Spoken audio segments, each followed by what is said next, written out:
जय श्री राम। राम राम नमस्कार। Education system Bihar में आपका स्वागत है। आज के इस वीडियो में बिहार शिक्षक बहाली 7वें चरण सीटेट बीटेट एस्टेट के बारे में कुछ जरूरी बातें करने वाले हैं, महत्वपूर्ण जानकारी साझा करने वाले हैं। तो आप लोग इस वीडियो में बने रहें, वीडियो को अंत तक देखें। यह वीडियो सभी शिक्षक अभ्यर्थियों के लिए महत्वपूर्ण है। 7वें चरण सीटेट बीटेट एस्टेट शिक्षक अभ्यर्थियों के लिए बड़ी खबर निकलकर सामने आ रही है। आप लोग हेडलाइन देख रहे होंगे। इन सभी महत्वपूर्ण बिंदुओं पर बातें करने वाले हैं। एस्टेट अभ्यर्थी दुखद खबर आगे बात करने वाले हैं। इससे पहले आप लोग ये देख रहे होंगे, मुख्यमंत्री जी बोले 20 लाख नौकरी रोजगार। उप मुख्यमंत्री जी बोले 10 लाख सरकारी नौकरी। बिहार के उप मुख्यमंत्री जी तेजस्वी यादव जी द्वारा यह बातें की जाती थी 10 लाख नौकरी के बारे में। इसके अलावा तेजस्वी यादव जी द्वारा यह भी बातें की जाती थी कि यह सरकार गरीब का सरकार है, आप लोग देख सकते हैं। इसके अलावा यह भी बातें की जाती थी कि बेरोजगारी, पढ़ाई, कमाई, दवाई, तो इस टाइप की बातें करते थे। लेकिन अब आप लोग देख रहे होंगे, एस्टेट शिक्षक अभ्यर्थी मांगे संपूर्ण बहाली। जो 12 मार्च 2021 को नौकरी पक्की कर दी गई थी, उसके बाद 3 महीने के बाद सरकार द्वारा 2 भागों में बांट दिया गया।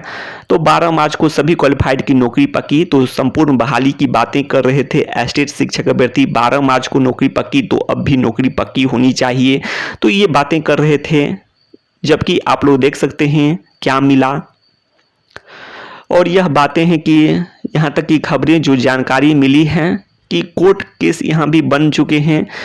तो यह तो दुखद खबर ही है एस्टेट शिक्षक अभ्यर्थियों के लिए कि मांगे नौकरी, संपूर्ण बहाली और हो गया यहाँ कोर्ट केस।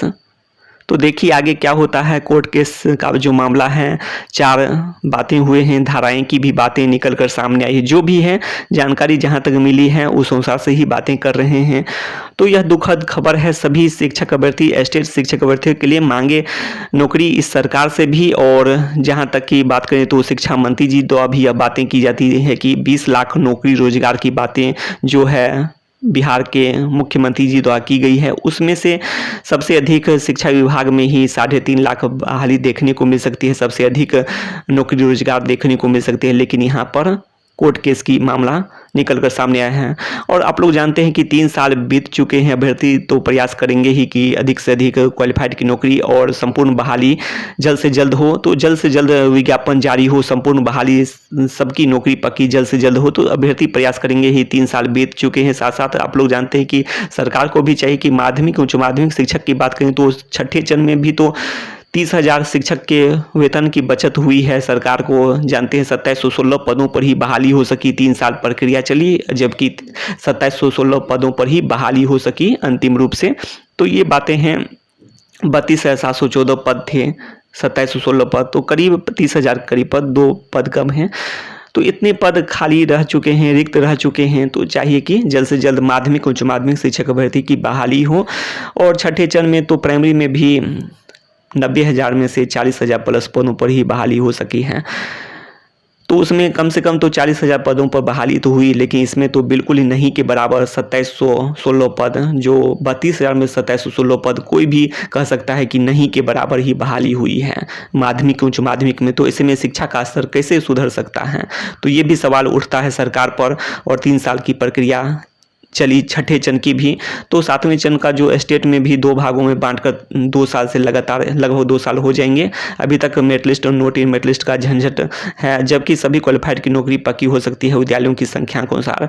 तो कई बार बातें कर चुके हैं। कंप्यूटर साइंस विषय तक में भी पक्की हो सकती है, सोशल साइंस विषय में भी हो सकती है, डॉक्यूमेंट वेरिफिकेशन, ये सब के बाद और सभी अभ्यर्थी मांग भी कर रहे हैं संपूर्ण बहाली और कोटिवार पद को बढ़ाते हुए, कोटिवार पदों की संख्या को बढ़ाते हुए विषयवार नौकरी पक्की की जाए, कोटिवार विषयवार पदों की संख्या को बढ़ा। तो यही मांगे थी, संपूर्ण बहाली की ही मांगे थी, लेकिन यहाँ पर मिला कुछ और।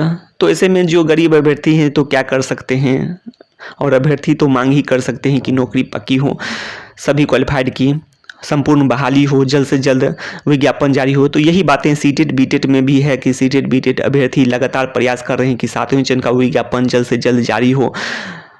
तो 7वें चरण का विज्ञापन की मांग चरम पर है सीटेट बीटेट अभ्यर्थी द्वारा। तो वहाँ भी निराशा ही हाथ लगी है, जिसके बारे में पिछले वीडियो में बातें किए हैं। तो ये सभी बातें हैं। तो ऐसे तो आप लोग समझ सकते हैं कोर्ट केस, तो ये सब तो एनडीए सरकार में तो नहीं देखने को मिला था। लेकिन यहाँ पर जो मामला अभी तो नहीं खुलकर निकल कर सामने आया है, लेकिन देखिए आगे क्या होता है। तो ऐसे में यदि वकील यदि अलग से रखे जाते हैं तो इसमें भी खर्च की बातें हो सकती है गरीब अभ्यर्थी के लिए।